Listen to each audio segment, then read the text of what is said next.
వంశీ తరపున ఎవరైనా ఏకైక వాయిస్ వినిపిస్తున్న వ్యక్తి ఎవరైనా ఉన్నారంటే అది పంకజశ్రీ మాత్రమే. ఇంతమంది జగన్మోహన్ రెడ్డి లాంటి వాళ్ళు వచ్చి ఓరికైన పరామర్శించి ఒక సెకండ్ మాట్లాడి వెళ్ళిపోవడం తప్ప వంశీకి సంబంధించిన మిగతా యాక్టివిటీస్ ఎక్కడా కూడా జగన్మోహన్ రెడ్డి ఇన్వాల్వ్ చేయించట్లేదు, తన పార్టీ క్యాడర్ గానీ తన వాయిస్ ను గానీ. గన్నవరంలో వైఎస్ఆర్సీపీ పరిస్థితి ఏంటి అనేది చాలా రోజులుగా నడుస్తుంది, వంశీ జైలుకి వెళ్ళిన దగ్గర నుంచి, ఆయన ఓడిపోయిన దగ్గర నుంచి. ఇక అందుకే గతంలో గన్నవరం టికెట్ ను ఇదే శంకర్ పద్మశ్రీ అడుగున్నారు, టీడీపీ నుంచి కూడా అడిగారు. ఆవిడ కాంగ్రెస్ లో ఉన్నారు, షర్మిలను కూడా ఆవిడ వ్యతిరేకిస్తూ వచ్చారు.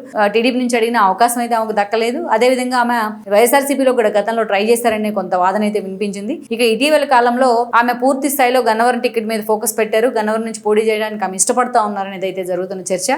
ఇక జగన్మోహన్ రెడ్డి కూడా ఒక దశలో శంకర్ పద్మశ్రీకి పెద్దపేట వేస్తారనే ప్రచారం కూడా జరిగింది. కానీ ఈ రోజు పంకజశ్రీని చూసిన తర్వాత, ఆమె వాయిస్ చూసిన తర్వాత, ఇటు వంశీ ఫాలోయర్స్ ఆమెను ఫాలో అవుతున్న విధానం చూసిన తర్వాత జగన్మోహన్ రెడ్డి తన ఆలోచన మార్చుకున్నారు. ఈ క్రమంలోనే పంకజశ్రీని గన్నవరం వైసీపీ సమన్వయకర్తగా పెట్టేందుకు జగన్మోహన్ రెడ్డి నిర్ణయం తీసుకోబోతున్నారు అనేది అయితే ఆ పార్టీ నుంచి మనకు వస్తున్న సమాచారం.